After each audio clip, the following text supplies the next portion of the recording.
teachers to help them do that. But that probably was a high school person. I don't know where it was. See, it's anonymous. They don't have to get, because if you, I don't want their names. I don't want them not to. I would like to go back and.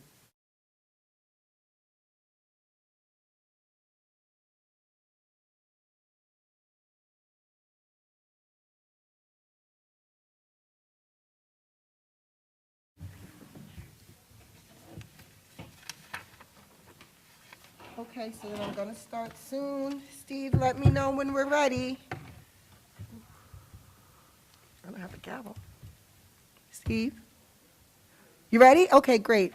Okay, good evening. Today is Tuesday, November 2nd, 2021, and this is the Greenberg Central School District Board of Education work session. The time is now 7:07, and we are going to call the meeting to order. If everyone could please rise for the Pledge of Allegiance. I pledge allegiance to the flag of the United States of America and to the republic for which it stands, one nation, under God, indivisible, with liberty and justice for all. Thank you. Next on our agenda is A, opening items. Number 3, equal opportunity schools presentation. The presentation is going to be done virtually. Equal Opportunity Schools is going to be with us, as I said, virtually. Our district clerk is going to set up the meeting, and I'm going to ask the board and the superintendent, please, if we could go into the audience so that we can view the presentation on the screen. Thank you. Don't forget your I'm PowerPoint. going to keep looking at that. Okay, yeah, you can have that. I'm just going to send a copy home Okay. with the update for the others.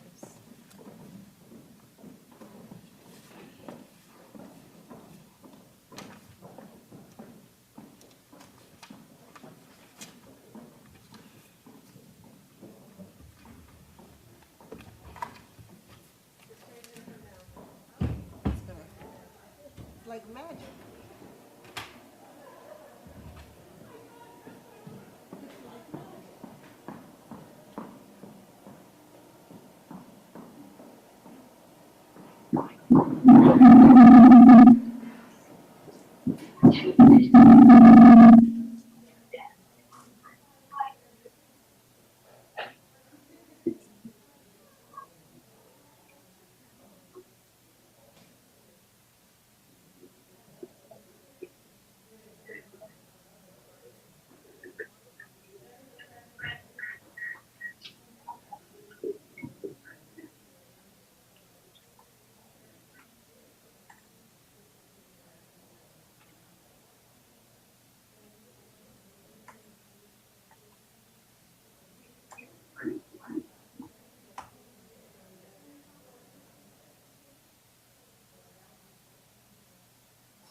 Can you speak? Yes. That sounds good.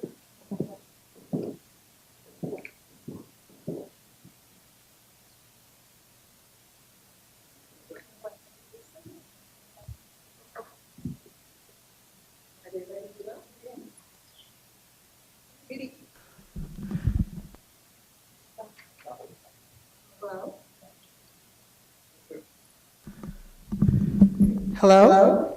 Yes. Good evening, welcome. I don't know if you guys can see me. We cannot see anyone. Okay, well, we can see you. All right. I see Mr. Villery and Miss Dr. Conrad. So Yes. Hello, how are you? hello, welcome. My name is Tracy Mears. I'm the president of the Greenberg Central School District Board of Education. Oh, good. You can see some. You can see Trustee Pineda and Yes. Trustee Val in there. And there's all of you have most of the Board of Education here. We're waiting for another member, and our final member is not feeling well, so he will not be here this evening, but he's probably watching online. And so welcome. Thank you for your presentation. We're looking forward to hearing about equal opportunity schools. Are we going to wait on the other person, or are we going to go ahead and get started? Nope, I think we're going to go ahead and get started because we live stream our meetings as well as they're archived on YouTube. So anything that people miss, they can definitely watch online. Okay? All right. Well, thank you for having us first and foremost. Again, my name is Tosh Villery. I'm the partnership director for the from Equal Opportunity Schools for Greenberg. So I've been working really closely with Dr. Iverson, Mr. Smith, the principal. We actually just had the launch today with the staff. So we are all excited to get going. And Dr. Iverson gave had the idea that we should also have a presentation and a launch with the administration and the school board as well. So here we are. The one caveat that I want to give is that I'm going to go through the entire presentation and then leave about 15 minutes at the end for you all to ask any questions that you may have. The reason why is because sometimes when people ask questions, it kind of throws things out of context. So if you just bear with me, you will likely have all your questions answered. However, there will be time at the end to answer questions, and Dr. Tracy or I can go ahead and do that. And then the other thing is, if you look, I will likely be looking back and forth between multiple monitors. I don't mean to be rude, just give you that bit of a heads up that the way my brain works, I multitask quite a bit. So we'll go ahead and jump in. Again, my name is Tosh Villery. My contact information is inside of this slide. I've also shared this presentation as well, and I'll copy it inside of the chat. The other thing that I want to mention is that if you all have any questions, comments, thoughts, concerns, feel free to reach out to me. This shouldn't be the last time that you all see me. And then also, I'm aware that some of you all may be familiar with EOS, considering that you all signed the partnership before Dr. Iverson joined the district. Going over the agenda really quickly, we're gonna have a bit of a welcome where I'll introduce myself. I'll give Dr. Tracy Conrad a minute to introduce herself as well. And then we will talk about what is EOS, why is the work important, what does the work look like, and then at the end have some questions. And then Ryan Moster is also a colleague of mine. So if either one of us can't answer the questions, Ryan can as well. So a little bit about me. This is not my first rodeo. I've been in education now for about 12 years. I started off teaching in rural Mississippi back in 2009, algebra, geometry, and pre-cal, as well as a department chair. And since then, I've held many positions and many hats. I say all of that to say that I'm also an educator. Like, I'm not just someone coming in with experience that isn't necessarily relevant to what we're trying to do here. I've been the one in my own school championing equity and making sure that students have the best opportunities to succeed.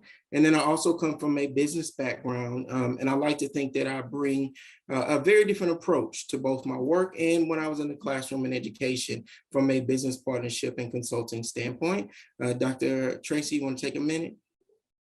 Hi, thank you for the opportunity to speak with you tonight. My name is Tracy Conrad. I, like Tosh, have an education background. I was a high school principal in one of the first schools to partner with Equal Opportunity Schools. I'm retired from public school. I've been a partnership director for many years, and now I'm the chief program officer, and I appreciate you letting us have this time tonight. Thank you.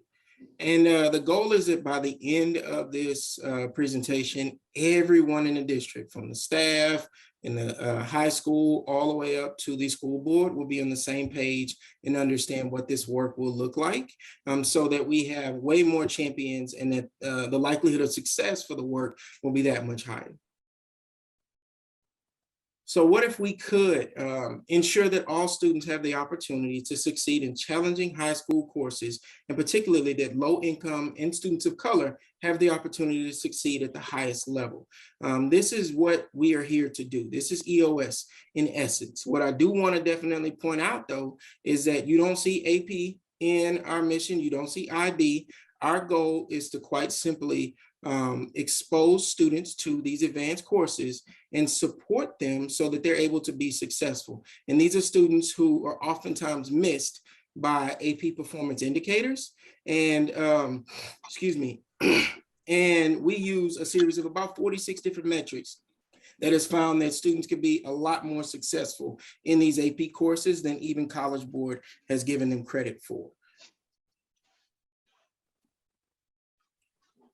This should be a bit of no surprise. However, Asian American and white students are succeeding in terms of completing a four-year college degree between the ages of 25 and 29 at a much higher rate than African American and Latino students. That is devoid of any and all socioeconomic status. They are just completing college at a much higher rate. And what we believe is that exposing students to these advanced courses can drastically increase, and the data actually proves can drastically increase their education outcomes in terms of high school and potential for success in college. Looking specifically across the country, white students are 1.3 times more likely than Hispanic students to be in an AP class, and 1.8 times more likely than African American students to be in an AP class. And when you look at New York, the story is no different. It's actually a little bit more stark. So we're looking at 2.2 times more likely than Hispanic students or white students to be in an AP and IB course, and 2.1 times more likely to be in an AP or IB course than African American students. And this is largely why we are here. When we look at advanced courses, the number one benefit of taking an advanced course is given by our staff that we've surveyed across our portfolio. Would anybody care to take a guess as to A, B, C, or D, or E, which one is the biggest benefit of taking an advanced course? Anyone? I see the board or someone else that's in attendance. You just yell it out.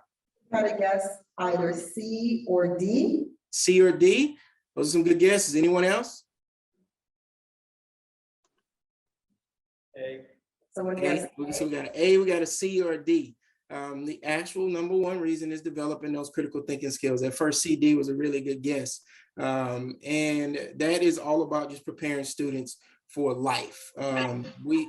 We want to make sure that they have the tools to succeed. If they choose to go to a 2 or 4 year college, university, trade school, military, you name it, they will be prepared because they've dealt with a higher level of academic rigor and developed those critical thinking skills. When we look specifically at the data across our portfolios, again, developing critical thinking skills is right up there at the top. Then having college-like experience, developing learning mindsets, and developing study skills. These are all things that the staff across our portfolios feel like are the biggest advantages of taking an AP or IB course. Now, I know that traditional wisdom would say that students not only need to take a course, but they need to take an exam and be successful. All right. One of the things that has come out as research from College Board is that it's not just about those 4s and 5s or 3s and 4s on the AP exams. And there was a study recently, and it basically showed that students who scored an average of a 1 or 2 on their AP exams were more likely to enroll in a 4-year college or university. And that's just by taking the course and scoring a 1 or 2. Like, it exposed them to that academic content. They were more likely to matriculate into a 4-year college or university.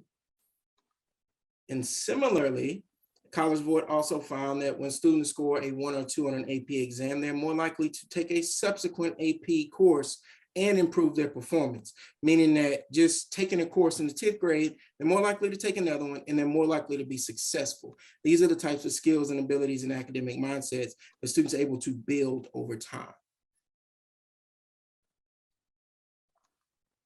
So when we look at our approach, it is very heavy in data driven.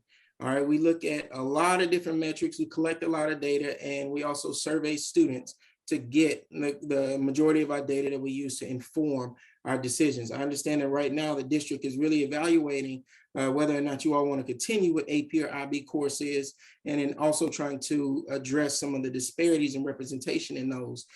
And if you look at one of our biggest tools, which is an opportunity chart, we're able to look very specifically at the participation of individual demographic groups. So students, Asian American, middle income, high income, all the way down to white, low income students. Where are they participating as a percentage of the overall student population at Woodlands High in these AP or IB courses? So if you look here, Asian American students are essentially participating at a higher level. However, there's only out of the population 5 or 6 students total. So what we would do is we would look at a group that has a larger representation.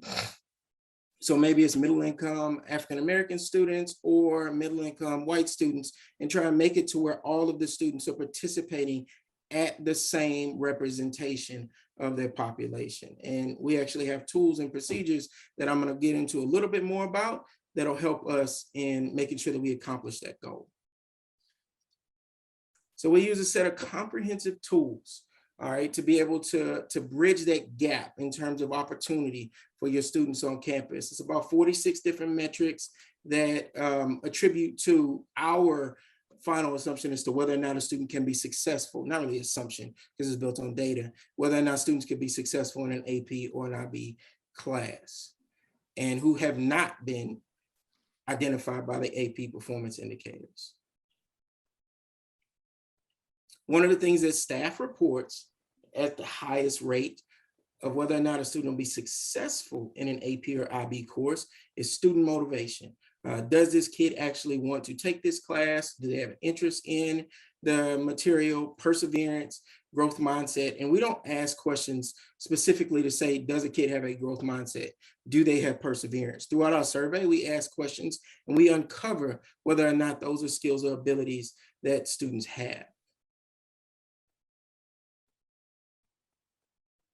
And in fact, we think about traditional metrics or indicators used to determine who can enroll in AP courses. And we found that, that they may leave out a large number of students. In our work, about 80% of students who are not in their school's AP potential list, but enrolled through our work, passed at least one AP exam or class.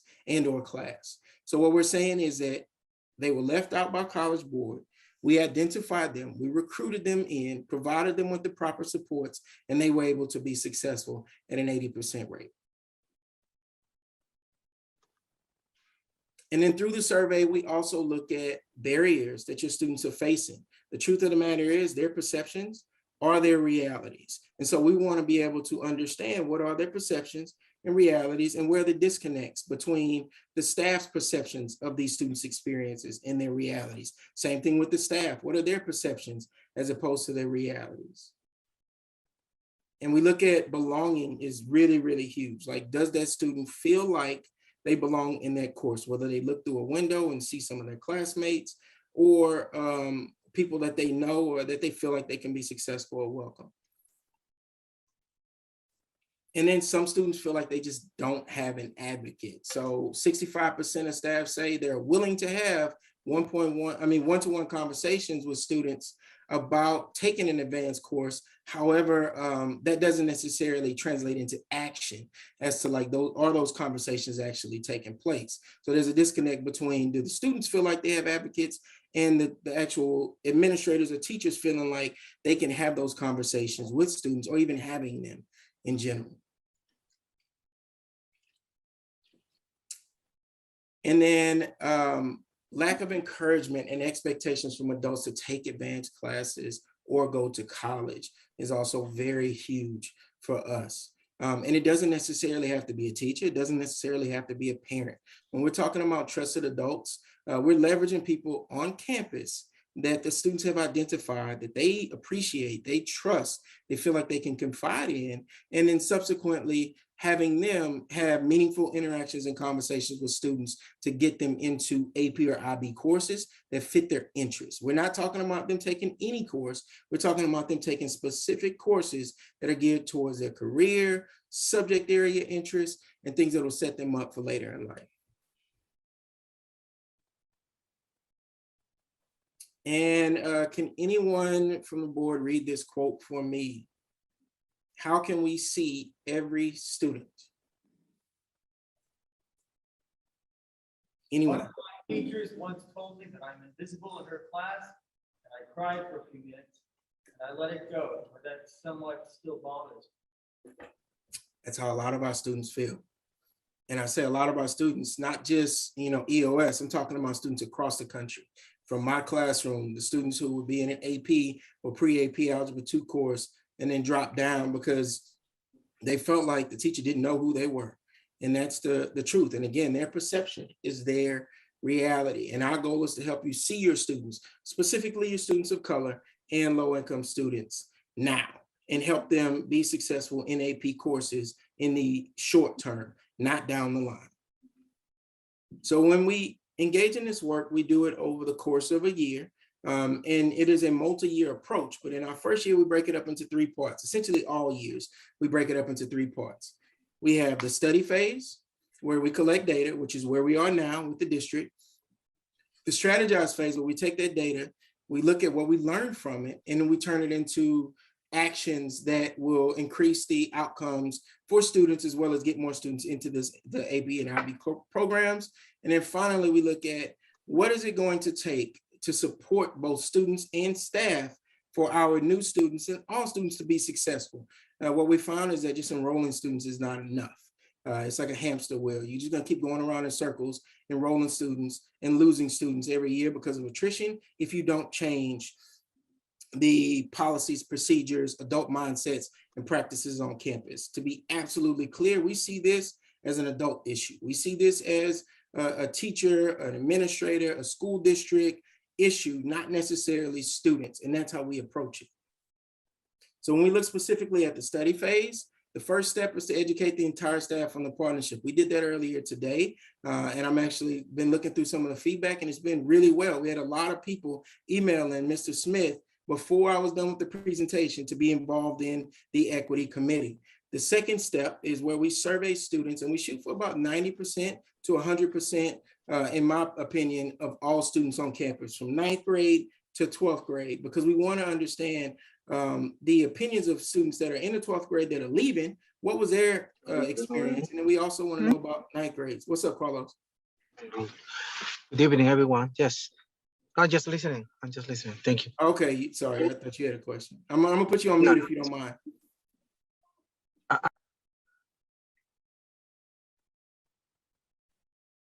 All right. Now, the student and staff survey, we take that and we use that data, and I'll talk about how we use it a little bit later, but we also work to form an equity team on campus. And I'll talk a little bit more about how we try and create a community of people on the equity committee that represent all different aspects of student experiences and different levels of ability, everything from special education teachers to on-level teachers to pre-AP, AP, IB teachers, administrators, you name it. We want to make sure that we have all different perspectives represented. The second phase, we take all of that data and all of that information and we deliver an equity pathways report. I'll go a little bit into detail on that in a little bit. And we also start the student outreach process.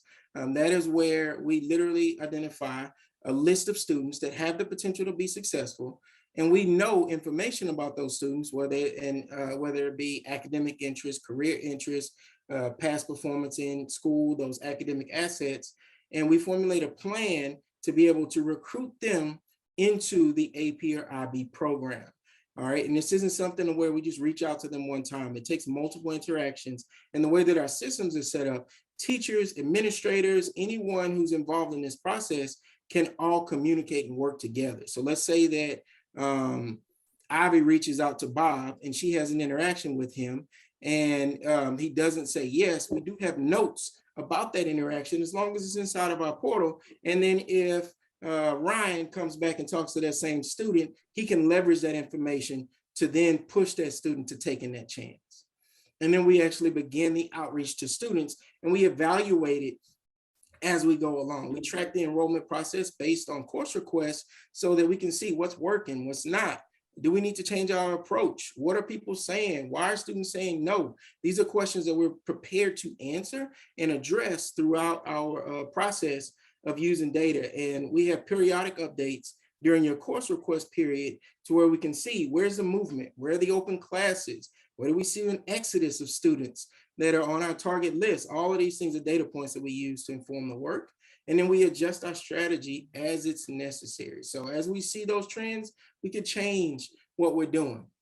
And then finally, we look at what types of policies, procedures, practices, activities, things that that you all already have on campus, or things that we can add that will support both students and staff to be successful. All right, we definitely, if it's not broke, don't fix it. Then how can we take those policies and procedures and improve them or make them better? Going a little bit deeper into the study phase, the equity committee, which we are going to have identified sooner rather than later, they have a bunch of different hats, and they're the members of the first followers that will carry the work forward. I'm not on the campus every day, nor did I grow up in Greenberg. So the idea here is that we're going to need everyone who has that context, has that experience, and is there every day to help push the work forward. And that will include analyzing policies, practices, and mindsets, interpreting data, outreach, support planning, you name it. All of that will be on the backs and shoulders of the equity team, and I will be there with them every step of the way. And then the equity team members, as I mentioned before, we want a diverse group of people. We don't want those same people that are on all of the committees, because then you can't change anything if you keep getting the same opinions and perspectives. I personally look for that one champion that might have been advocating in the past, but they've had a bad experience, so they've gone silent. So how do we reinvest them in the process of advocating for students? And then a big part of our work is the survey. Our student survey and staff survey takes about 30 to 45 minutes, and it can be completed over multiple sessions, meaning that students can start it in their math class. If they don't finish it, they can go and do it at home and pick it back up on their cell phones or smartphones. And we complete all of that before we get into the outreach period. And we're actually creating a plan for what makes the most sense for us to be able to survey as many students as we can, as efficiently and quickly as we can. And then the second phase, which is the strategize phase, is where we deliver that equity pathways report, which is a lot of high level and highlights for the data that we collected from you all. One example being, we look at what are the student aspirations of the kids on your campuses. This is a sample school. This isn't yours just yet because we haven't surveyed. However, we're able to use data like student career aspirations to think about what types of courses should be offered to students to help provide more opportunities for them to engage in that advanced coursework. Or if we have a bunch of kids that want to be in computer science, then how do we get more students or more sections of computer science for more students to have the option of engaging with that content? And what we found is that 90% of our students want to obtain a 2 or 4 year degree or an advanced college degree across all of our EOS portfolios. So the kids' interest is already there, and that's a really solid starting point for us to be able to do this work. It's about giving them the tools now to be successful. I promise you I'm getting to the end, and it's been a lot of talking, and there will be time for questions. The biggest barriers that we found in this work is number one, adult encouragement. Is there someone, not necessarily a teacher, not necessarily a counselor, not necessarily an administrator, that is telling that kid, I believe in you and you can be successful in these courses? And we try and identify those people and leverage that influence in those relationships to move students forward in taking these courses. And then a welcome barrier. I summarize that as, if a kid looks inside the window of a classroom, do they see students that look like them? Do they see students that they would hang out with, their friends and family, loved ones? Like, can they see themselves inside of that class? And if they can't, they are less likely to participate or take an AP or IB course. Another key thing that we provide, and this is for every single student, regardless of whether or not they take the survey. However, if they don't take the survey, the amount of information that we can provide is a lot more limited. But if you look here, we have a sample student, Josue Gomez, and we have his GPA and test scores. This is something that you can get in any student information system. It's not anything special, but oftentimes it's what's used to determine whether or not a kid should be in AP or IB courses, but that doesn't tell the whole story. All right, Josue might have had a terrible freshman year and has grown quite a bit, or like they come from a dysfunctional home, you name it. And those are the types of things that don't come out in test scores. You know, has this kid dealt with something? And so what we do is we take it a step forward. We're able to uncover, what does Josue want to do? In this case, wants to be a surgeon, which means that he needs to obtain an advanced degree. And in order to obtain an advanced degree and a surgeon, you're looking at math, science, and art classes that would help position him to be successful in whatever medical field he decides to go into. So that is an inroad. Like, now we can actually push him towards math, science, and even art courses that are related to, that are AP courses that can help him be exposed to more rigor and help support him to be more successful in college. The trusted adults are who, as I mentioned before, Josue mentions, are his trusted adults, people that he feels like he can trust and confide in on campus. And then the study field supports are people that are also on campus that can help him academically. And then the teacher recommendations, each apple represents the number of teacher recommendations. And then we also look a step further, those learning mindsets and skills. As I mentioned before, we don't just ask Josue, do you have focus? Do you have grit? That doesn't help. We ask a series of questions that uncovers whether or not kids have these assets. And then we also ask about barriers, like what is keeping you from taking these AP or IB courses? Kids talk, all right? Teachers talk, families talk, and they know what they can and can't do, what's gonna hurt their GPA, what teachers unwilling to compromise, has too much summer work. All of those things are things that come out and kids actually talk to, and mention inside of the surveys. And then finally, we ask for a direct quote from students as to how they feel about their education experience and the school. So we get a lot of open and honest feedback from students, a lot of which is students saying that they wish that people could see them as more than what they are, or more than what they see them as right now. And then the last phase is the support phase. As I mentioned, none of this will work if we don't change some of the systems, practices, or just make them better or leverage them. Because sometimes there's already things on campus like Avid and things like that. Like, kids won't be successful otherwise. So we asked about 30,000 teachers, what best predicts success in advanced academic pathways? And I will ask you all, how many times more likely are perseverance, motivation, and growth mindset to a student being successful in academic, in an advanced course than GPA, test scores, and prerequisites? You can give a number, a time. So 1 time, 2 times, 3 times. Anyone want to guess? How many times more likely? 3 times. 3 times. All right. That's an incredible guess. I don't know who that was. If I had a sticker or I was there to give you a high five, I would. All right. 3 times more likely is absolutely correct. Perseverance, motivation, and growth mindset are like having those 3 abilities or those skills or assets, meaning a student will be 3 times more likely to be successful in an advanced course.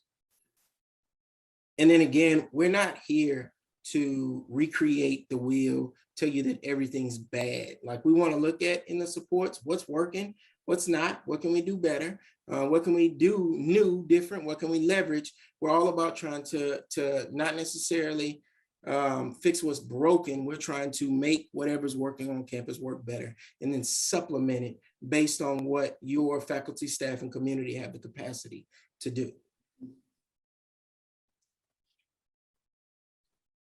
And then specifically looking at what are the roles of everyone that's involved. My role as a partnership director, among all of these things, I'm also a consultant, and I use that term positively, a business partner outside of these things as well. So like I'm there lock and step. And I also emphasize with the school today, the administrator, and Dr. Iverson, that I will be as successful as your district, your teachers, your administrators allow me to be. And then the roles of leaders like you all, updated. You all will be updated periodically, as well as Dr. Iverson on what the work is looking like. And then Dr. Iverson has been very hands-on. I know Mr. Macaluso is also new to the district, but he's been really involved in this process as well. I'll be working directly with the principal, site leads, and the equity team on a day-to-day basis. And we've already started the information share with the data leads so that we're able to go. We wouldn't be able to share your opportunity chart, any data, or even start the survey if we hadn't got that going. As with any initiative, there are some keys to leading successfully. And I have a bunch of them listed here. I won't go through and read them all, especially for sake of time, but they're also inside of the presentation. One thing that I really, really want to make sure I emphasize though, is that we are here to create change with the community, not for the community. All right. It's not our job to come in and do anything by ourselves. Like literally the only way that this work will work out is if we work together. And then looking at the next step, specifically with the school, I shared this with them earlier.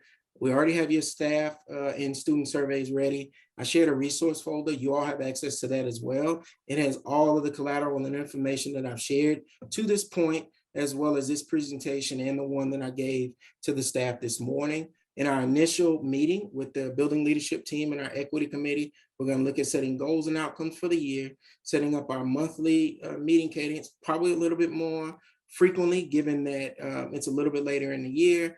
Really plan out the survey administration so that we can be as efficient as possible and start reviewing policies and procedures, and then talking more about our portal, which is our key tool as well. So I will open it up now to questions. I know I threw a lot at you, and I know it wasn't amazing, so someone has a question. Sure. Okay. Hi, my name is Tanya Dragic, and I'm a trustee. And that was a really great presentation. I think one thing that I find disturbingly absent from your presentation is family, parents, and the influence of parents and the support that kids can get from parents, and also how perhaps the school district could reach out to parents and get them to be more involved in this process, because I think it's very difficult for children to do it on their own, even if they have these, what you call trusted adults.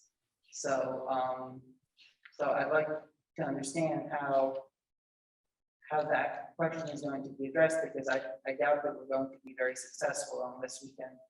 Gotcha. No, that was a really good question. And the first thing I'll say is that we actually encourage students and parents of color to be part of the equity committee. I've seen it to where, that has provided much needed perspective for the equity committee and help avoid some blind spots. And we also recognize that like a student is not going to take an AP or IB course and make that decision on their own, which is what you identified. So with that being said, whenever we're going through outreach, we have sample emails, letters, phone call templates for parents. We have them for students. We have them, a bunch of different resources so that we are casting that wide net.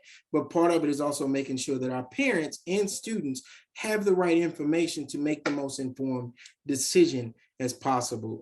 We definitely do not take for granted the fact that, a student is not going to take a class if their parents are not involved. And I will personally assure you that throughout the process, we'll make sure that that is something that we come back to. But I also say that in year 2, all right, that's where we shift to more so, it's a lot more hands off in terms of my role. However, student focus groups and things like that actually come up quite a bit, and parent focus groups in our curriculum as year 2. We look at this as like a 4-year, 4-phase, 4-step process. And we have to be able to build up people's ability, capacity, understanding, and mindsets to be able to have those interactions in a meaningful way. I know it doesn't make sense for us to, in the beginning, for us to reach out and get students in without addressing some of the stuff that may be going on campus, or these teacher mindsets, I mean, not teacher mindsets, the parents in the beginning, but part of it is informing everyone of what we're doing, and then also seeing like where we are right now, and then going from there. But I assure you that the parents, guardians, whoever is taking care of kids will be taken into consideration at every step of the way. Okay, so I just have another quick question, which is, this is a concern that I've already voiced to our superintendent, which is that you are really intervening at the end in high school. And the problem is that many kids are actually really, I'm sure that we have a lot of very bright and capable children who simply don't have the skills to really do well in an AP or IB course, just simply because they, for one reason or another, fallen through the cracks and are not really reading well, don't have the math skills, etc. So, I mean, I think this is a great initiative to help out those students who, as you say, have those motivating attributes that, you know, that could sort of bump them across the line and help them get into these classes and do well. But really, I think that in my mind, interventions should also be much earlier, such that when the kids actually reach this level, you know, they should be well equipped. They should have all the tools academically to actually be in these classes. So this seems to be a bit like chasing ambulances, if you ask me, you know, to intervene now when really they were on many levels dropped much earlier. And I absolutely hear you there. The one thing that comes up quite often whenever I interact with either schools or teachers, anyone, is like, you know, what about middle school? Because oftentimes that's where, you know, students' academic performance, things like that begin to fall by the wayside. I know specifically students are tracked as early as 1st, 2nd, 3rd, 4th grade. So by the time they get to high school, it's really late. The one thing, there's 2 ways that I would comment about that and say that we look to take that into consideration. One is we are doing some evaluation within our organization as to like what it looks like for us to potentially intervene earlier. All right, we're definitely considering that. And if you think about it, if we're surveying 9th through 12th grade students, all right, there aren't a lot of AP opportunities for 9th grade or 10th grade students. So what we can do is through our outreach, flag that student, get them into a pre-AP course, or identify what other things that we need to do to make sure that that kid is ready by the time they're a sophomore, junior, or senior. The other thing that I'll say is that, and I say this to everyone that brings up even the middle school comment, I'm not saying that that's what you do, is that like, if that's the way we think about it, then we are neglecting the kids that are in the building right now. All right, these 9th, 10th, 11th, and 12th graders that are in the building on campus right now deserve an opportunity to be pushed to be successful like this year, next year. And we can, as we go through this, we'll see like those gaps and disparities, and this will lead to meaningful interactions and conversations at the middle school level, at the elementary school level, things like that. But first, we have to be able to identify the problem, accept that there is a problem, and try and start doing something about it within our locus of control, which right now is the high school level, where majority of these kids are being missed. And then we can start working backwards. If you think about, you know, even as a teacher, you plan, you know, based on where you want students to end up at the end of the year. And so like our approach is we start where they are right now, but that informs what we can do at earlier levels. Did that answer your question? Like, I think you answered my question. I'm just really not that convinced. I mean, I understand that, you know, there is the now of the students who are. I understand your point that we currently have 9th, 10th, 11th, and 12th graders who deserve to succeed. I just, I guess I'm just saying, and I want nothing more than that for them, but I think that really, it seems like they will need a lot of support to actually catch up on the skills that they're missing if this is in fact our intent. And I would hate to put them in a situation where they are actually going to feel inadequate, right? I mean, that's also an awful thing for a kid to feel. So I think that, you know, if we are planning to get more kids into these courses, we also should be thinking of ways of providing additional support for those kids and resources to allow them to make up the skills that they lack. That's. no, you're absolutely right. We do. But those supports are going to have to be specific to Woodlands High School. Like we can't just give like a blanket level of supports, and we don't assume that students can be successful just by putting them in. I think I mentioned this earlier. We see this more so as an adult problem, not necessarily a kid or a student problem. And even speaking from my own experience, oftentimes as educators, when you're in these advanced courses, you kind of take yourself out of the equation as to whether or not, you know, a student could be successful or not. Like a kid fails, they fail, which in advanced courses, they actually need a teacher more than they would in an on-level course because they're being pushed farther.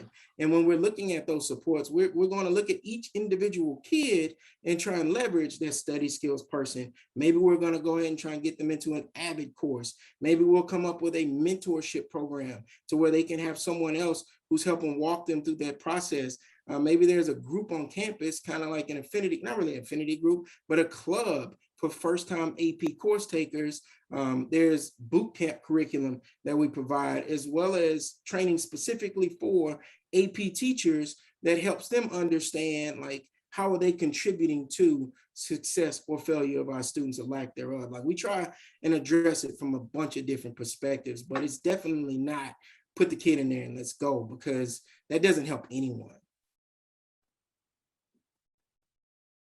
All right, I'm David Warner, another board member, and I would tend to agree with everything you said. I would also, I can also see the other point of view, and I think the answer to that is probably that we need equivalent programs adjusted by age level in the earlier elementary schools before we get to high school, and have them feed this program. So I think that's a good long-term strategy. I have a different question, and that is, in the case of a trusted adult mentor, I'm very familiar with that, having worked in we have a program for seniors called the WISE program, and in the spring semester, I've seen many examples of kids picking their own projects to do that last a semester, having a mentor, keeping a journal on a daily basis, being evaluated at the end, and there's usually either a mentorship or a research program involved, and it works wonders. Sometimes kids who don't do as well academically when they don't have that mentor perk right up and do really well when they have that. We always wanted it to happen earlier. The International Baccalaureate program has some opportunities for this. This looks like a way of doing this for a more general population. That's good. My question is, while it is very important to involve parents, in some cases, the best mentor might not, either through availability, might not even be the parent. What experiences have you had in terms of activating other groups of adults? So for example, if there's a senior population and there are people willing to mentor high school students, Has that worked out? What have you seen? You said a senior population like in the community or senior Like population? senior population in the community members who might be available to mentor high school level students. So, in my experience, full transparency, like we haven't gotten there yet. Like when we talk about trusted adults, we're talking about trusted adults on campus that the student has identified as a trusted adult. However, the idea that you have, I actually just kind of wrote it down, and it is something that we could potentially explore whenever we're looking at the support phase inside of our process. When I mentioned before that, like, the supports have to be really specific and really tailored to Greenberg and to Woodlands High School, like we want to take that perspective into consideration. And, I really appreciate that idea, to be completely honest with you. Maybe there is an organization outside of school, whether it be at a collegiate level or otherwise, that we could bring in to do the work. Remember, we're not trying to reinvent the wheel. If we can leverage other people that are doing the work, by all means, like it definitely takes a village, and we're willing to engage that village if necessary. Thank you.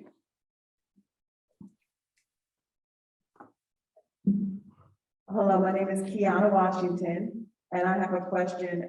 You stated at the beginning of your presentation that your company was approved prior to Dr. Iverson. Yes. Okay, so you were approved before Dr. Iverson came into Greenberg Central School District. All right, just wanted to make that very clear. So this was approved earlier. Number two, how are you going to make the selection for the equity team? Because you made a very good point. There are some great staff members who, things that might have happened and they have just become like more isolated, disengaged. And I just want to know the process of actually building an equity team. Who is like in charge of that? So we have a site lead on campus that is over the work. So in your case, it may be an AP, it might be the building principal. We're actually really early in this process. So like kind of taking a step back. One of the reasons why we're doing this presentation right now is because the contract and the agreement was before Dr. Iverson. Like we've been really intentional about not being too hasty and making sure that everyone is on the same page. And so one of the things that I do, quite honestly, I'm not selecting the equity team members. That's done within your school, within your campus. And we put out an open invitation in the staff launch earlier this afternoon for people to email Mr. Smith directly if they were interested. So he'll be able to engage with people and hear their own genuine interest in being involved, because you want people that are truly committed to doing the work on their own, as opposed to like just drafting people to do it. So that in and of itself is going to make sure that we get a broader group. And then also just putting it on paper, who's in what position and why. Like I asked that at the first meeting to make sure, like, hey, where are our blind spots? So we got 3 people from the math department, no one from the English department represented. We got all AP teachers, no special education teachers represented. Like when we put it all on paper and we know everyone's title and what they're doing, we're able to say, okay, these are blind spots that we have. How are we going to fix that? All right. Good evening. My name is Ashley Pineda. I'm a Board of Education trustee. 2 things I wanted to say. The first one, I agree with my colleagues in that I think this program is valuable at the high school level, but I think we absolutely need to be doing something beforehand. Otherwise, we're not properly using this program, and we're not properly ensuring that the students at the high school level that are coming up in the next few years are well prepared to succeed and really thrive in those challenging programs. So that's the first thing. The second thing is, there's always going to be a group of students that may feel they don't want to go to college. They want to do something different when they finish their college, their high school career, right? They may want to go into a trade or something like that. A lot of this program so far seems to be geared towards collegiate level work. How would you motivate a child that decides they don't want to go to college? How would you get their buy-in so that they really want to challenge themselves? And perhaps through the program, they may change their mind. So when we look at those career aspirations, we're able to tell like what are kids really interested in doing. Uh, Giving a good example, one of my schools, they realized that a lot of kids, excuse me, were interested in, excuse me, one second, I'm sorry. A lot of the kids were interested in computer science. And the way that the world works now, you don't exactly need a degree in computer science to go into computer science, to go into programming, to go into those types of fields. So the way we would present it to them is, you know, taking computer science in college exposes you to the idea, the framework, the mindset, the critical thinking, the problem solving. You're still building those skills, but that doesn't necessarily mean that you have to take those skills to college. You can go on Coursera right now and become a certified data analytics expert and be able to get into an entry-level job. It's not about pushing them to college. It's about exposing them to a higher level of thinking, problem solving, academic rigor that will prepare them for whatever they choose to do. So if they decide to go work in their family business and they took statistics or an advanced math class, now they have skills and abilities to where they could potentially exponentially help their own family in their own personal endeavors. Like it's definitely not, look, you have to go to college. It's about giving all students with the ability to succeed and giving them exposure to the advanced coursework that will that will no doubt prepare them for whatever it is that they choose to do. We're not pushing kids one way or the other. We're looking at what do they already want to do, okay, and how can we make them better at whatever it is that they're interested in so that they can be successful in whatever path they choose. Thank you. No problem. Hi, I'm Chris Allen. I'm another trustee, and I think you just said half of what I was about to say. I'd like to. Give me the other half. So it can be the other half. You're just going to refer back and try to summarize. By referring back to your findings that AP students who scored 1 or 2 had better college outcomes, and AP students who scored 1 or 2 when they took further AP classes did better the next time. I just want to kind of button this up saying that I think that we're looking at encouraging our children to stretch themselves, right? It's not about ensuring that everyone who enters AP gets a 3 or a 4. It's about ensuring that there's equal access to those classes and that we're encouraging them to stretch themselves. And to me, that's as much as a success as getting more 3s and 4s on the AP exams. You said the other part of what I want to say, so thank you. I mean, when you think about it, those 3s and 4s, that has been a gatekeeper. Like teachers worried about their own outcomes, their own test rates has been a gatekeeper for a long time. And it's not about those 3s and 4s. You can get credit for a 2 or a 3, depending on your university. Like it's about that experience. So thank you for saying that. I really appreciate it. Okay, and it looks like we've exhausted the questions from our trustees, so thank you very much. For the essence of time, I think we're gonna wrap up this presentation. So nice to meet you guys, and we appreciate your presentation today. You have already started working with our staff, correct? Yes, we launched today. Wonderful, wonderful. So thank you very much for your hard work. Hopefully you guys are building those equity teams. Dr. Iverson's she's going to provide the board with updates on those teams as well. So thank you, and we appreciate your presentation. Thank you very much. Okay, board, I'm just going to ask that we return to our seats so we can continue on with our agenda for the evening.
Okay, great, thank you. Okay, board, that was a great presentation. I heard questions from, I think, everyone. Are there any comments or feedback that anyone has, any opinions? I heard pretty strongly that, maybe intervention or assessment on equity at an earlier age would be great. It sounds like unanimously everyone's kind of on board with that. Is there anything between, the district that anyone wants to comment on before we close out this topic? No? No. Okay, let's move forward. The next item on our agenda is opening items number 4, A4, statement from the public. I don't see anyone here, but Ivy, did we get any? No, no one is here, okay. So there's no comments from the public. Our next item on the agenda is A5, committee reports. Are there any committees that need to give a report? I see hands moving, heads nodding. Trustee Valen? Yes. All my multiple papers. It was at hand. Sorry about that. I have 2 committee reports. First, the audit committee met on October 21st. Attendees included Laser Alert, Dr. Iverson, Amy Ashley Moore, Christopher Lazari, Tracy Mayers, Michael Owens, Lisa Raymond, John Tobin, Chris Vallon, and David Warner. We introduced ourselves and elected Chris Vallon as committee chair for the 21-22 school year. We reviewed the internal auditor's intensive review of grants as part of the 2021 audit, 2020. Key observations include the following. The district does not have documented grant procedures or checklists, and it is recommended that the district establish detailed procedures to ensure complete and timely filing of all grant documentation. Assistant Superintendent for Business Lisa Raymond is working with Dr. Iverson and Dr. Macaluso to review and improve our procedures. Number 2, manual worksheets are prepared by the grants coordinator for salary allocation of Title I grant funding, and it is recommended that an electronic worksheet be used. Per Assistant Superintendent for Business Lisa Raymond, Envision software will be used for this purpose. The third observation, there are communication issues between the grants department and the business office, but it is also observed that the business office has recently implemented a communication policy regarding grants to ensure a more effective and efficient process. It was stated by the committee then that as written procedures are created for grants, the communication policy should be included. The fourth finding, the district did not budget for nor submit any reimbursement requests for indirect costs associated in administering each of the respective grants, so it is recommended that an FS25 report be submitted for the reimbursement of expenses related to working on a state or federal grant, and so reduce grant general fund expenditures. And a question from Ms. Raymond, are those indirect costs being submitted for reimbursement this coming school year? Yes, for the 21-22 school year, we are including indirect costs. Thank you. The fifth and final observation of the internal auditor's intensive review of grants. The district does not use an outside evaluator to make sure grant funds are spent as intended. Although attribute testing found no exceptions to allowable costs or disbursements, it is recommended the district put programs in place to coordinate between the site coordinators and outside partners in order for the grant to work. We were informed that the business office will contact BOCES and also get recommendations from the internal auditor for people to help us with that. And the internal auditor stated that some area districts share resources for this evaluation. The next order of business is we adopted the meeting minutes from February 24th, 2021 meeting. We reviewed the committee charter and no changes were suggested. Since the audit committee charter is included in the Board of Education policy, we do not need annual approval if there are no changes suggested. We reviewed timelines for the independent external audit, which is, we're waiting on the report right now, and we hope to have that submitted to us before November 15th and then presented to this board for approval. We also reviewed timelines for the internal audit. That work should begin the week of November 15th. The next steps for the committee are to have our non-board committee members sign confidentiality forms. Ms. Raymond was going to request that the next external audit occur nearer to the close of the fiscal year, ideally during August 2022. The committee also suggests that we review the engagement letter for the auditors prior to commencement of the next audit. And as I stated earlier, we're waiting to schedule a meeting upon notice that the external audit report is ready for review. Any questions? Moving on. Are there any questions from trustees? Audit? No? Looks like pretty wrapped up. Okay. No questions. All right. Next, the Governance and Policy Committee met on October 27th at 6:10 p.m. Attendees included Chris Vallon, Tracy Mayers, Laser Alert, Ashley Pineda, and Dr. Iverson. Business items included the selection of the committee chair, which is Chris Vallon, and a selection of a recording secretary, trustee Ashley Pineda. We developed a committee charge, which is included on tonight's agenda under board action items, I believe. We briefly discussed our next board retreat. We decided that the content would be protocols and communications, which is where we left off at the last retreat, as well as Dr. Iverson presenting her aggregated data from her conversations with other district stakeholders. We estimate the duration of the retreat would be approximately 3 hours, and we proposed 2 dates if board members could take a look at their calendars. We're looking at December 11th and December 18th. Meanwhile, President Mayers reached out to Dr. Coles to potentially serve as facilitator for that retreat. I'm not sure if we have any response yet. I did not hear back from him yet. I'll follow up with his secretary tomorrow. Okay.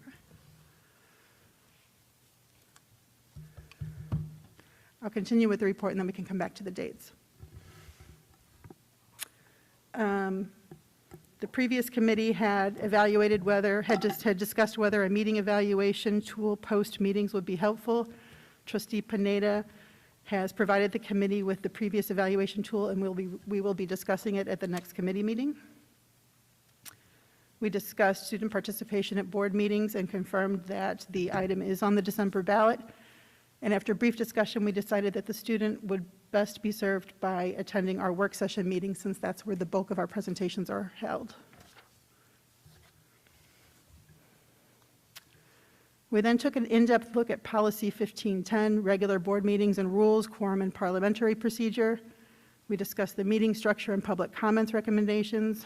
We recommend that in the work session, public comments occur immediately prior to executive session. So on a night like tonight, public comments would occur after presentations and potentially after superintendent's report, board president's reports, the different assistant superintendent reports, so that public members who attended would have the opportunity to question not only the issues that they came into the meeting with, but also anything that occurred to them during those presentations.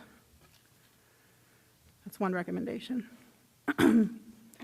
We also confirmed that public comments would be immediately prior to the board vote during regular meetings. After our exec session, okay. We stipulated that the estimated time to commence open session would continue to be 8 p.m. at the regular meetings. Let's see.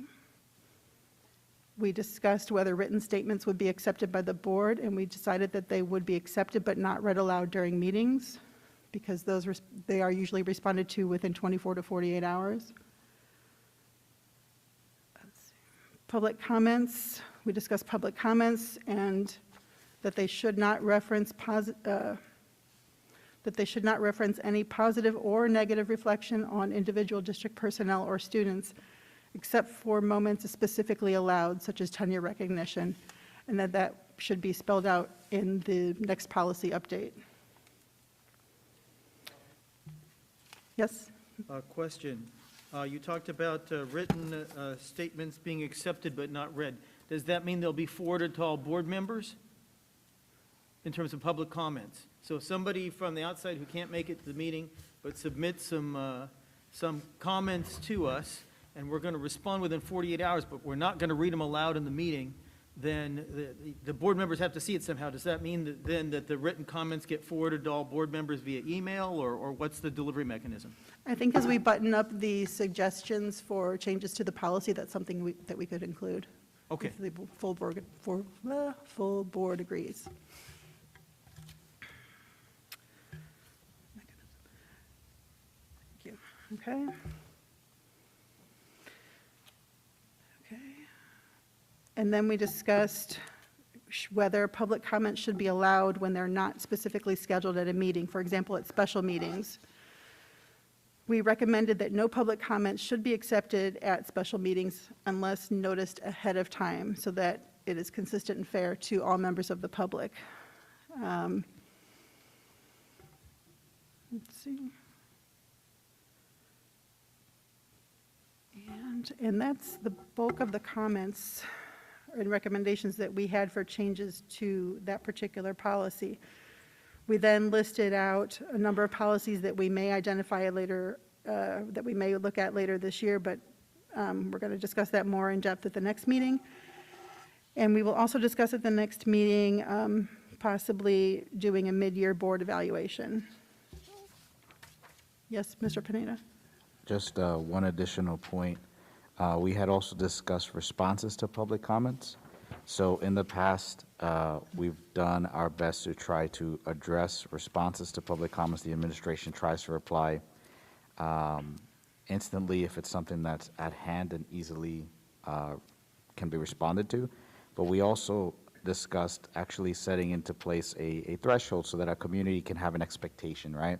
And the expectation we wanted to give our community is that if it's an instant response and it couldn't be done immediately, it will be done so. Otherwise, we ask for 48 hours for a formalized response from our administration. Thank you. Thank you, Mr. Pineda. Are there any other comments from board trustees? And Yes. yes, Well, before we move, I'm sorry, ahead. on to comments, I just wanted to clarify the recommendations. So I only got one, which was that we would have public comments after all reports and presentations. Was there a second formalized recommendation that I didn't write or didn't public catch? comments after all. Okay. Sorry, trustee Dragic, I just Sorry, wanted to let me make go sure. through here. No problem.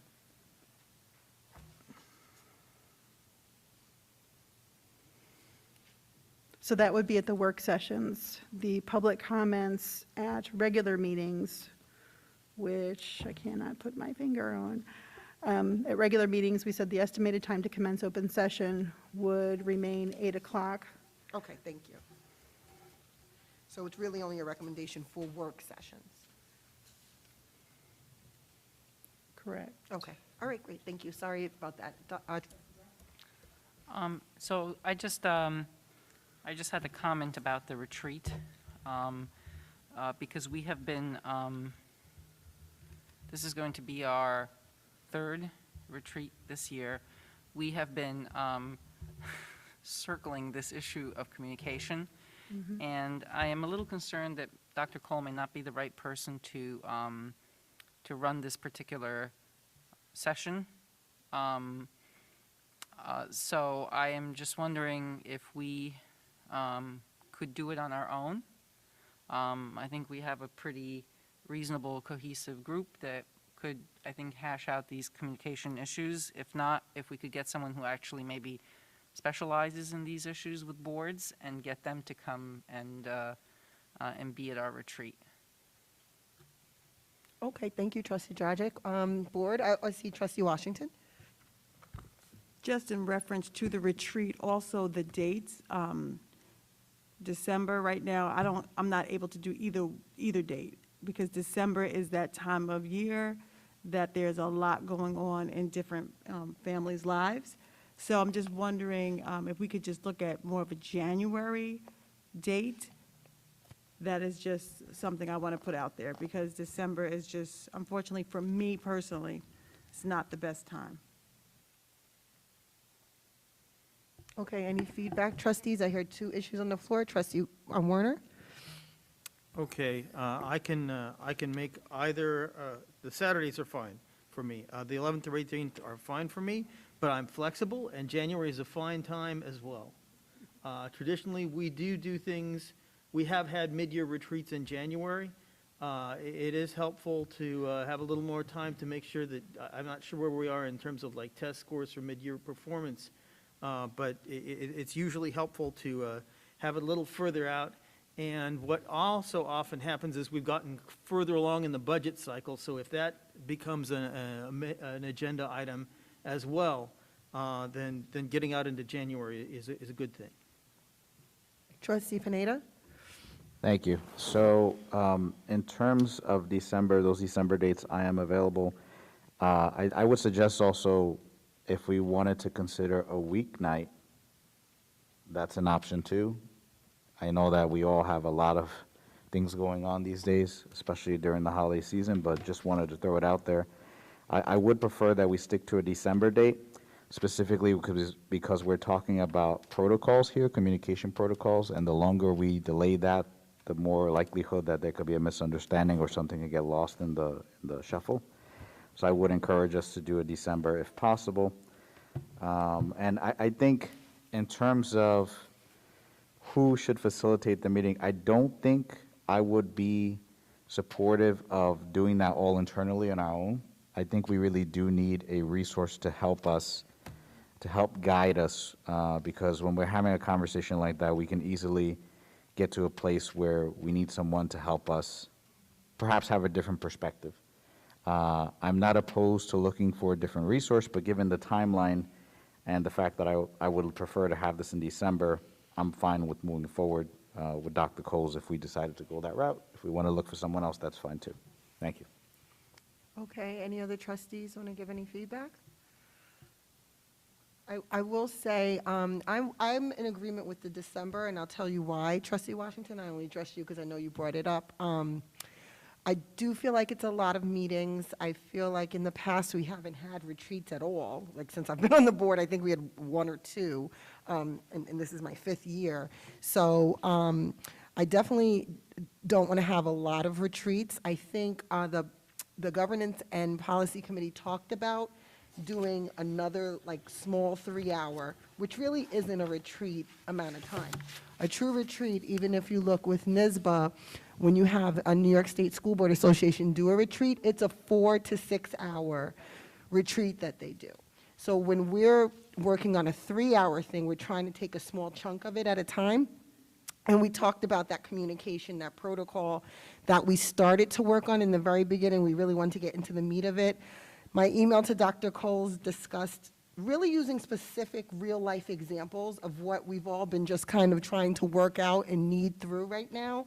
And so that was the thought, to kind of tackle that in the beginning of December, do a quick 3-hour retreat where it's like 2 hours of dealing with this stuff, and then the 1 hour kind of going back to Dr. Iverson's great presentation at our last retreat with some data information she was giving us on the stuff that she received from the board as far as what they wanted. It really wasn't to start, I hear what you're saying about the January retreat, and I heard you, Trustee Warner, about a mid-year retreat. It really isn't a mid-year retreat. It's kind of a continuation of that last retreat, so that's why I agree with the December piece of it. I think what you're talking about, Trustee Warner, a mid-year retreat, we would probably need to do one of those as well in January to look at all of the information and start Dr. Iverson's goals that she was talking about from before and do that stuff. That would probably need to happen, but this is more of a continuance of what we did before.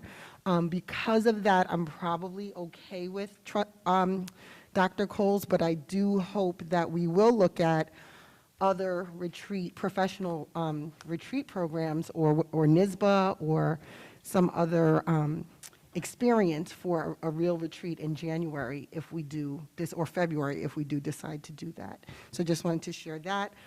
Let's go around and take the temperature of a board and get our consensus. And I did not announce earlier, but Trustee Thomas is not feeling good tonight, so that's why he's not here. I'm sorry I didn't announce that at the beginning of the meeting. Trustee Vallon, I know you gave the report, but I am going to ask you first. What is your positioning on some of the things that we discussed, which is number 1, the official recommendation of having the public comments at the end of the reports and the presentations in the work session. Second thing is whether or not we should continue with Dr. Coles to do the 3-hour retreat. And the third thing is whether or not we're going to do this retreat in December or not. Yes, I believe public comments should be made after all presentations and reports, just before we adjourn to executive session at the work sessions. Yes, I believe we need some sort of facilitator, mediator for the discussion around communications and protocols at a retreat. And yes, I believe, since I feel like this is unfinished business from our last retreat, I feel an urgency to this. I do prefer the December dates. Okay, so that's 3 yeses. Trustee Dragic? All right, so I'm going to start with the public comment. I think one thing I don't understand is how the sign up is going to work, right? Because usually we ask people to sign up at the beginning, but now you're saying they can ask questions about the actual presentation. So does that mean they have to run to the back of the room and sign up if they have a question? I'm not quite sure what the procedure is going to be for the public. If suddenly a question pops into their mind once they've heard the presentations. So I'm actually not understanding how it's supposed to work. So the discussion started out as to whether to split public comments into regular public comments and then after all board business was done. And then we decided to keep public comments consolidated into one section of the meeting. And as far as signing up, the idea, we'd have to confirm with the district clerk how this could best work, but the idea that was thrown around was have people sign up before the meeting. Those people would be allowed to speak when public comments began. And if other people decided they wanted to speak after hearing the different presentations, there would be a second sign-up sheet available at the podium where they would sign in and basically line up. And that way, the people who had originally signed up to speak, everyone would be limited to 4 minutes. It wouldn't be 4 minutes plus. Does that answer your question? Yes, it does. So this is just for the work session, and for regular meetings, they would just be at the very beginning, at 8 o'clock. Okay. Correct. So- Because the thought process being that all of the presentations and reports are happening now at work sessions this year, as opposed to split between the two kinds of meetings. Okay. So I think that I prefer to have public comments. Okay, so now I have my answer. So my first answer is that I think that I would prefer to have public comments at the beginning of all meetings. I think often our public speakers come because they want to say something and then perhaps leave. So maybe they can ask their questions about the presentations either via email or at the next meeting. So that's my first thought. My second thought is that I am not in favor of having him as our facilitator. So I would either prefer somebody else or us to do it alone. That's my second answer. And my third answer is that I don't have my calendar in front of me, but I do believe that December 11 or 18 would work for me. I'll make it work, whichever one it is. Okay, thank you. And we're going to go down to Trustee Warner. Okay. I'm fine with having the comments after the reports, so that's a yes. Communications issues, yes, we do need an external resource. It can be Dr. Coles for continuity's sake, or it can be someone else. And third, I'm fine with the December date if it's a communications retreat, and that's all you're covering. Okay, great. Trustee Proneda?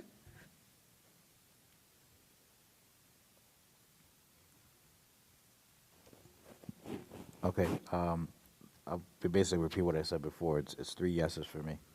Okay, thank you. And Trustee Washington? So in reference to the community speaking after the presentations, yes. I will not be at the retreat because I cannot make either date. What about do you feel like there needs to be a facilitator or Dr. Coles? Or you feel like maybe we should do it on our own or a different facilitator? I can't really speak to that. Okay. All right, thank you.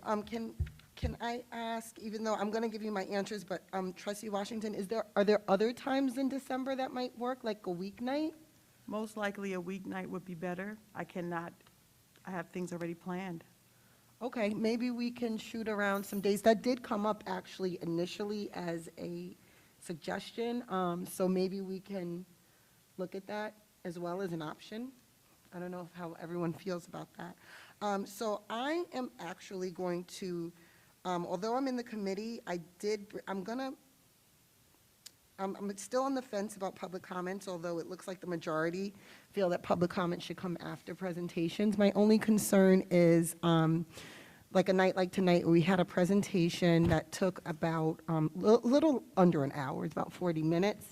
And then if we do all of our reports, and we have had some pretty long report and committee presentations, I would hate for a public speaker to show up right at the beginning and expect to speak, and then have to wait an hour, 90 minutes. It's not always apparent. Sometimes it may be a community member that has a specific issue they want to address to the board, make a particular comment and leave. So to have to sit through full presentations may be a little frustrating. So, I used to come to board meetings. I was fine with sitting through them because that's what, I wanted to do. I kind of dedicated my evening to that. But some people do show up to give a public comment and then they want to go. So I just think we need to be mindful of that. I am for Dr. Coles to do the 2-hour, it'll be 3 hours total, but the 2-hour communications and protocol for continuity, and I'm okay with the December dates. However, I would prefer for us to look at some dates that might work for Trustee Washington, just so that she can be there and we can be a full board having the communication and protocol discussion. That's it. So it looks like majority is yes to all three. But I would ask us if we could look at some dates in December. Maybe we could do that through email. Or Trustee Washington, if you want to shoot us some dates that maybe work in the evening in December. That's fine. Okay, Through thank you email. so much. Okay. Thank you, everyone, for being flexible. Okay, so are there any other committee reports? Yes, Trustee Pineda. Okay, so Safety and Technology Committee. We had our first meeting of the year on October 26th. The meeting was called to order at 6:06 p.m. In attendance were Frank Gunn, Chris Vallon, David Warner, Mike Falcone, Lisa Raymond, Carlos Ramirez, Dr. Linda Iverson, Laser Alert, and Diego Rondon, and myself. First agenda item, selection of committee chair. I was once again nominated the committee chair. Next agenda item, selection of recording secretary. Miss Lisa Raymond graciously volunteered to do that. Thank you very much, Lisa. The next thing we did was develop our committee charge. We spent some time on this one because in the past we had a set of technology committee charge that was very clear and ironed out, but we did go through the endeavor last year of combining the Safety and Technology Committee, so we needed to modify that to account for safety. We came up with a committee charge that combines both, and that has been recommended and sent to the Board of Education. So at some point, I believe it's in tonight's agenda, if I'm not mistaken, for approval. The next thing was the status of technology at GCSD report. Mr. Carlos Ramirez, our CIO, provided that update. We talked about things such as the current status of how many Chromebooks are available for students, replacement devices, if there's any back orders, which there still are. We're still working on repairing devices, and we're still working on coming up with a way to determine how do we address devices that are being damaged by students, and how we're going to move forward with that. We also talked about internet links and upload speeds that the district currently has in place. A question came up of how often the Wi-Fi password is changed. We were informed by the CIO that that password is changed every year. It's also embedded in the devices. We also had a small conversation about security, wireless network security, and whether guest devices are allowed on our network. It was clarified for us that they are currently not, as a security measure. Trustee Warner commented that the auditors often need to connect to our internet when they're here on site, and the technology department clarified that as long as they're notified ahead of time, they do give auditors access while they are here on campus. We also discussed the fact that the technology department, along with Mr. Falcone and Lisa Raymond, are working on evaluating the district security camera system. We had a few questions that were addressed, such as how many devices were replaced using ESSR 1 funding. There was a conversation around that. We also asked for in the future to have specific statistics as to which devices are being replaced and also have that information during the budget process. We also had a clarification on how the device refreshment process works, how many devices are refreshed each year, as we know that technology devices age out, they no longer get updates, et cetera. So we were trying to understand. We are currently working on a 5-year replacement plan. We then had updates to the 2018 to 2021 IT plan, and just touching on how that worked in the past and what the preparation is for the next cycle, which will be 2022 to 2025. That was given to us by Mr. Ramirez and Mr. Rendon. We talked about Google integration, additional software we're looking into, as well as the instructional technology plan being due to State Education Department by April of 2022. A committee is going to need to be created in order to complete that plan. We recommend that there will be students included in that committee, and Mr. Ramirez will work closely with Dr. Macaluso to integrate instruction within that plan. Okay, we then talked about student GCSD email accounts not having access to communications post when they leave the district, and what accommodations can be made to that, as well as ensuring that emails that come from, the college board about college fairs or anything like that are successfully delivered to the students. The technology team is going to look into that and figure out what accommodations can be made there.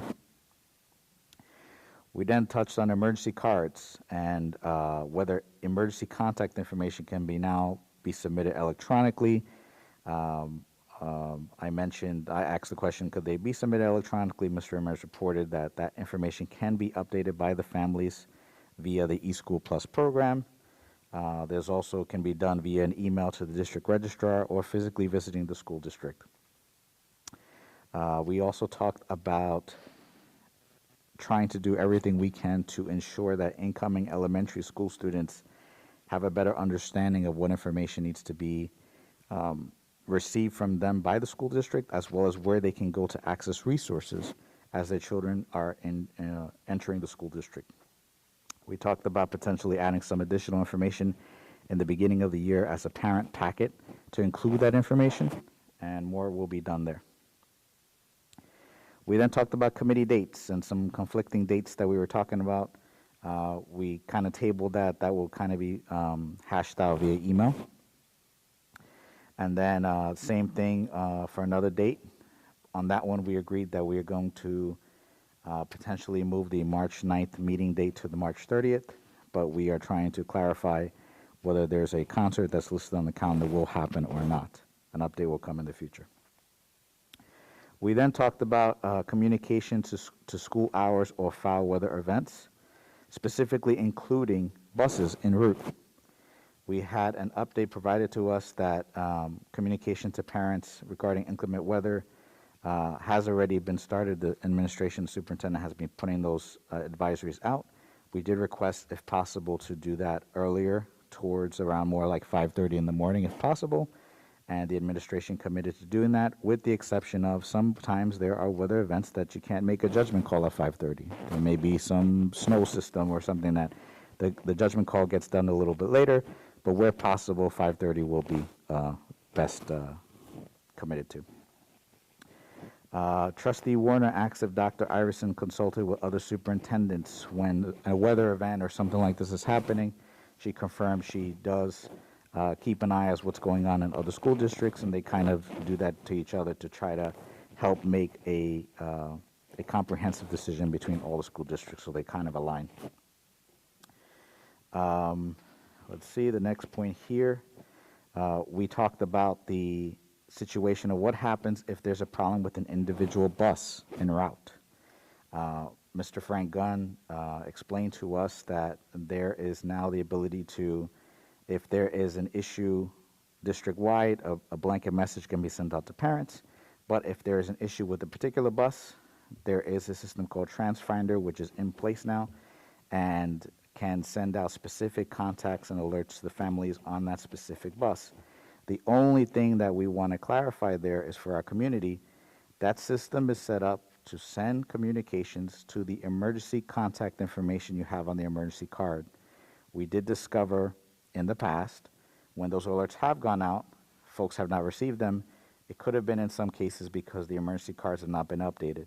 So with that said, snow is coming soon. We all know that. Please double check that the information you have on file for the emergency car for your children is up to date. That way, hopefully we don't have an issue with the buses, but if we ever do, you will get the information. Then we had the presentation on Cybersecurity Month activities and things that we're doing, including phishing campaigns, ransomware, and explaining how that all can improve the security of our network. During our new business section, Trustee Warner reminded us that there's a district-wide emergency plan committee that needs to be addressed, as well as membership for that committee. Mr. Ramirez received feedback from parents regarding safety for connectivity of LTE devices when staying for after-school activities. He clarified that we have no control over the cellular towers in our district, but that we could appeal to the Public Service Commission and ask them to try to help us convince the carriers in our area to increase their capacity to provide LTE service to folks in our buildings. From there on, we discussed a little bit more on the district-wide safety plan, and then at that point, we went into closed session to discuss safety issues. We then adjourned the meeting at 8:20 p.m., and that's it for the Safety and Technology Committee. Thank you so much, Trustee Pineda. Are there any questions from trustees? Yes, Trustee Washington. Thank you for that thorough committee report. I have a question in reference to video cameras. Can you find out if there are video cameras in every building, on every floor of all the buildings, and are they operational?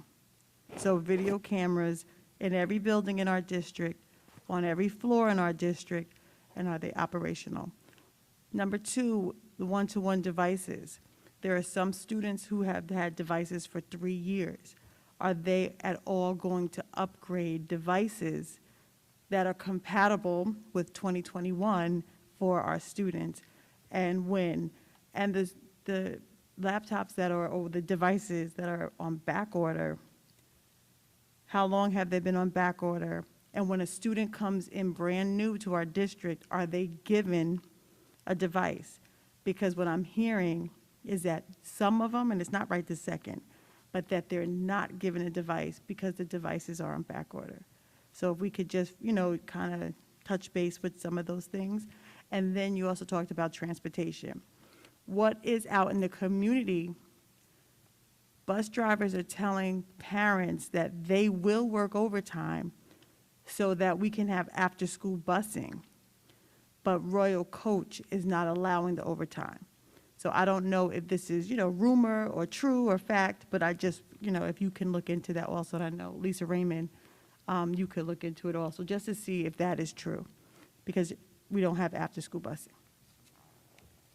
So Okay. out of all those topics, I can address the safety cameras real quickly. Safety cameras did come up during the closed session of the meeting, and because they are a safety item, we don't discuss those in public, but we are looking into basically the same type of topics you were alluding to.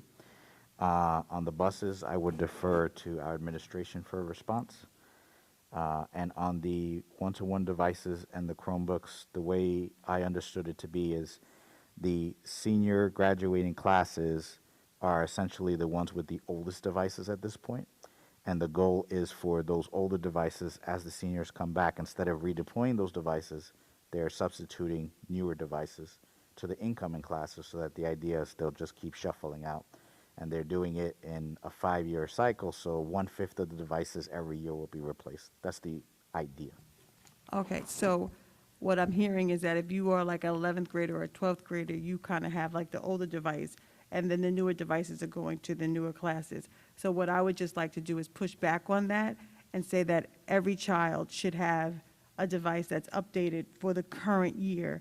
So if they're having something for 3 years and they're a junior or senior, it would be nice if they could all have newer devices. I understand the idea, but I would like to push back on that idea. We should do a little bit better, especially the taxes that we pay here. And, there are other districts that are kind of getting new devices all the time. So it's just something to think about. Okay, yes, trustee, Dr. Iverson. So thank you for that, Trustee Washington, and let me confirm that first. I will check with Carlos Ramirez tomorrow, check on the accuracy of what you're hearing from persons. About the buses, the issue is not overtime. The issue is that the bus after-school clubs can begin, but they will have to start as late as 4:30 because we have to do our after-school runs. And by the time they drop off all the kids, then they can't, then they will get back to the buildings late to pick up the after-school kids. So that's the issue. I'm not familiar with or heard anything about overtime. We can certainly confirm that. I know that I met this week with the association, and we are going to begin those after-school clubs. And so some of the club advisors will be working with the students virtually. Those who can work with parents to pick up the children will contact them directly, and if parents consent to do that, because that's one of the suggestions Trustee Mayers approached me about, if parents are willing to pick up the child or this child after school so the student can stay there 3:10, start after school, and then leave at 4 when the club is over. Most clubs are a minimum an hour. That option is out there. But the busing issue is that the buses will get there late. And so that is why we have not been able to use busing for after school. We will check on this rumor about overtime. Frank has not mentioned that to Lisa or I, so I will have to check on that. I forgot to ask about parent-teacher conferences. Did they make a decision if parents are going to have to use their children's emails to engage in parent-teacher conference? Has that been? I would have to defer to the administration on that one. Okay. And I will have to follow up on that for you. Okay. Okay, board, we are, I see trustee Warner. The Finance and Facilities Committee met on October 28th at 6:30 p.m. In attendance were Ashley Pineda, Chris Vallon, David Warner, Dr. Linda Iverson, Lisa Raymond, Michael Falcone, Laser Alert, Dr. Carol Allen, Denise Alamo, Dave Brishlaw, Katie McGee, Jessica Muldoon, Fred Seba, Jim Wadick, and Sarah Lazari. We introduced ourselves, adopted minutes of the 9:30 meeting, adopted a schedule of monthly meetings for the year, reviewed a set of finance items and a set of facilities items, and that's going to be the balance of the report. Under finance, the CRISA grant money is kind of where it was before. That is, we've received 20% of the grant, receiving the, and that will include the $575,000 for the mechanical ventilation for ECP, the permanent mechanical ventilation. The balance of the submission is going to be is going to require us to make actual expenditures and then submit requests for the money to come back. The American Rescue Plan is where it was. We submitted a request for approval. The approval is pending. It's a $2 million total, $1.6 million of which can be dedicated to ventilation. The energy performance contract. There were 3 responses to the RFP with varying scopes. Ranging from about a $3 million contract to about an $11 million contract. BBS is reviewing these and trying to make the scopes as even as possible, so you have an apples-to-apples comparison, and they'll pass them on to the administration. Then the process is then we have to choose one firm that'll present a detailed energy audit. It'll take about 2 months for them to do that, and then the board votes on approving the final contract. And the question for the board is, what level of involvement does the board wish to play in this process? The administration, the Finance and Facilities Committee, or the board can participate in the selection process, or we can hear the at least hear the energy audit report at the end before we decide on whether to adopt the contract. So you can have the administration pretty much do the opening like we do with most contracts. You can run it through the committee, or you can actually, if you want to talk to 3 different providers, you could have the board look at it. What do you want to do? Do you want the committee to handle it? Do you want to do it yourself? Okay, let's go around. Ms. Fallon? Do you want the committee to handle the recommendation for the energy? I'm thinking of what we've done in the past, and I know it's been a blend of committee or full board, Yeah. so I'm happy with either one of those, but if you need me to pick one, do you need me to pick one? We do. Do you want us to We'll come start back with the to- committee. The committee, okay. Trustee Dragic? Committee. Trustee Warner? Committee. Pineda? Committee. Washington? Committee. I will go along with the majority. So the committee should do that. Thank you. Is that the end of your report? You got more? No, it's not. That's the No. beginning. At the beginning? That's the only part where I think you have to actually intervene, and the rest Okay. is just take it in. Sorry, okay. All right. Our external audit and internal risk assessment are in process. We heard about that from Chris Vallen's report. The superintendent has added committee charges to tonight's agenda for approval. They're about the same as last year, except that the 5-year budget projection is now folded into the comprehensive financial report. The repair reserve fund balance will depend on leftover funds from fiscal 2020, 2021, which are still being finalized, but preliminary review shows, according to Lisa, that we have about $4 million that will be able to go into the repair reserve fund or wherever we end up putting it. Then, of course, there's the matter of, yes. If you remember, at the budget vote, the proposition said amount not to exceed 3 million. So only 3 million can go into the repair reserve. So we really need that other reserve, Correct. which leads me to Proposition 1. Okay, the district will publicize Proposition 1 using both online and print media. Proposition 1 creates a capital reserve fund for multi-year facilities projects, savings that are not limited to only repairs. You can upgrade, you can do anything you want facilities-wise with the container that this proposition will create. We're holding a special vote this year because we wish to make use of the fiscal of the fund in 22-23, and NYSED may delay approval if we try to create it, populate it with money, and expend the money all at once. There's no tax increase in Proposition 1 itself. We're just creating the piggy bank. We'll put money into it from other sources. We can transfer money into a capital reserve from the repair reserve or from leftover funds from the end of the fiscal year. Unlike the repair reserve, withdrawing money from the capital reserve requires voter approval. So once you put it in, you have to have a vote to get it back out. We can use capital reserve money to reduce the size of a bond required for a facilities upgrade project, for example. A public vote on Proposition 1 is scheduled for December 14th. Polls will be open from 7 a.m. until 9 p.m. And then we moved on to our facilities projects. The biggest problem that we encountered was Hartsdale Fire Department reported that 5 hydrants on the Warburg campus have insufficient flow. We failed the flow tests. BBS is investigating the cause, and we can authorize fixes on an emergency basis, so we don't need to wait for NYSED approval. In the event of a fire emergency, area fire departments will pump water from the street. They'll basically daisy chain it using multiple engines. ECP main building. The window trim is fixed. Temporary fans are working. Pinch downspouts are being fixed. Phase 1, that is the phase that we defined and have money lined up for.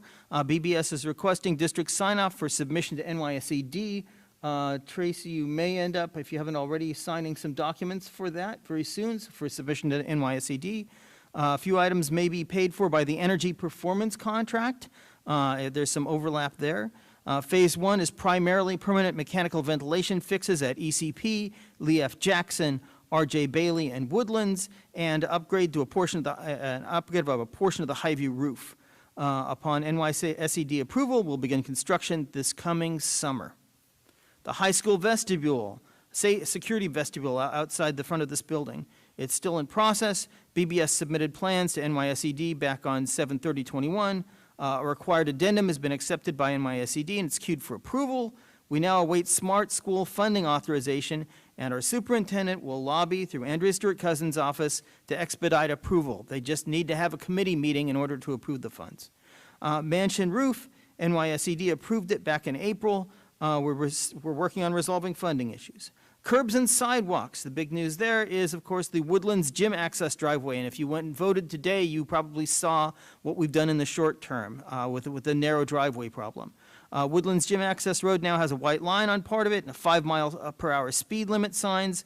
We'll widen a portion of the road for about a cost of about $20K beginning next week and monitor whether we need to widen the rest of the road in the spring. High school, as per the walkthrough, there's still the long-term issue of termite damage on the gym floor. You know, it's patched for now. RJ Bailey, gym floor also TBD. Mechanical ventilation is going to be part of Phase 1. The roof and the auditorium remain issues as per BCS for inclusion in Phase 2. Lee F. Jackson, asbestos tile removal, still on the books. Have to wait for a long vacation break to do the asbestos removal. For right now, it's glow-coated over. The tennis courts, there were questions from people who were looking for sources of funding but wanted to know how much it would take to get the tennis courts up and running again. For the 3 courts we've got, $283,000 would be required to restore the 3 existing courts to working condition using Turf Tech, which mimics a hard clay surface. We're seeking grant funding for that, which may or may not require more courts depending on what grant you're looking at. The bus garage boiler, the work is complete, new boiler. High school wheelchair ramp, it's queued behind the vestibule completion. Wheelchair ramp lift cost would be approximately $500,000 versus about $214,000 for a ramp. The Morton House, the structure's been removed, the basement's filled in, there's just a flat piece of ground with bulldozer tracks on it. There's a chained-off driveway at the beginning to try and stop dumping. People are still, we have a dumping problem along the side of the road, and we're trying to figure out how to address that. Reviewed a sample improved project status spreadsheet, which should allow us to tally up how we're doing relative to our building condition survey. The changes that were made were good. We want a few more. Then we discussed the status of the mansion. You may recall the previous meeting, we reached a point at which we needed numbers and we didn't have them, so now that was the big thing for this meeting. The preliminary estimate just to stabilize the mansion and make it weather tight remains at $1.6 million. Making the mansion ready for staff, including interior work and mechanical ventilation, would add another $3 million. Restoring the 2 ECT classrooms that got damaged in the flood, and adding ventilation and handicapped access costs about $776,000, but about $276,000 of that may be covered by the insurance. And after the insurance, if you add all those things together, $1.6 million plus $3 million plus $500,000 totals $5.1 million if you wanted to put everything back together. The Odell House. We had heard that there was a possibility of getting a historic, we have a historic mansion, and the idea was, can you get grant funding for that? Well, one possible source is whatever source the town went to get $600,000 for the Rochambeau/Odell Revolutionary War House. Yes, and they had to have a $1.2 million project to get $600,000 for it. So it's a 1-to-1 match. They received it in 2019. Historic grants, they determine a new amount each year. So the 2021, the maximum amount was $500,000 instead of $600,000. It varies by year.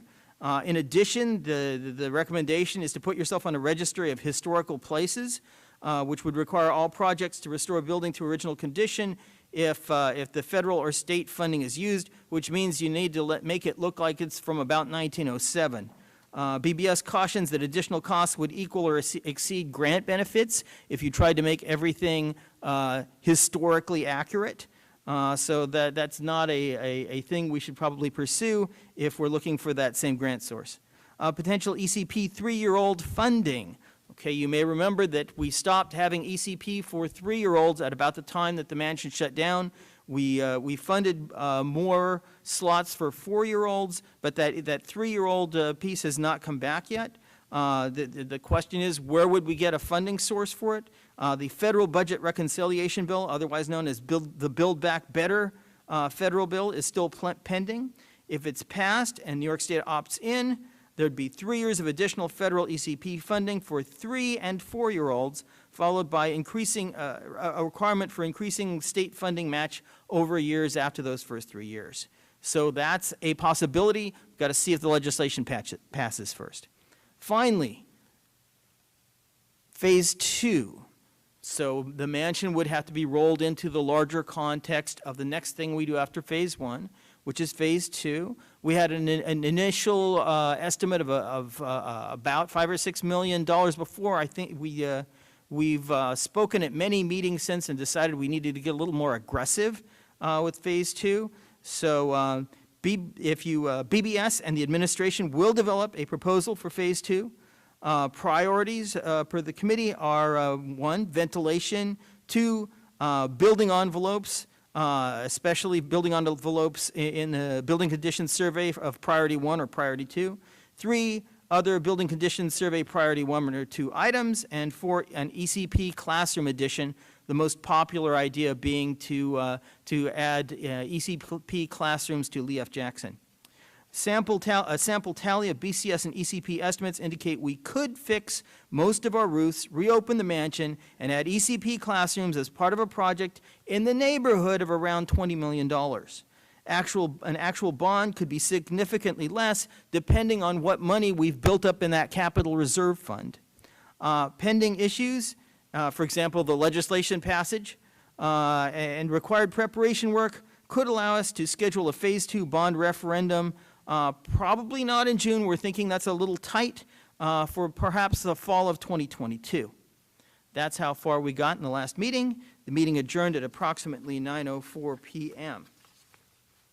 The next meeting of the committee is at November 17th at 6:30 p.m. via Zoom. Check the district calendar and stay tuned for more exciting things at the Finance and Facilities Committee. Thanks. Thank you so much, Trustee Warner. Are there any questions, comments, inquiries, anything regarding the Finance and Facilities Committee report?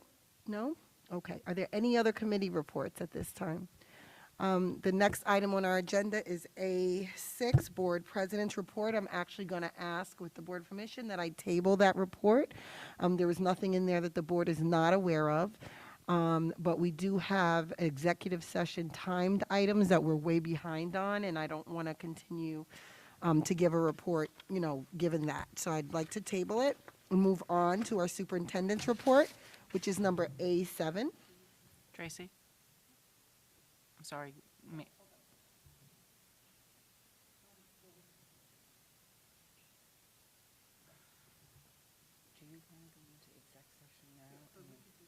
Okay, so it was a suggestion, and I want to get feedback from everyone. If we go to executive session and manage our timed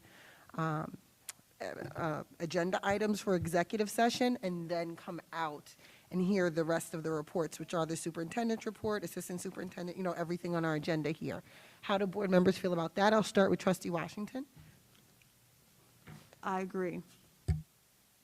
Trustee Pineda? How long do we think it would take to get through the superintendent's report, the assistant superintendent for curriculum and instruction, and the assistant superintendent business report?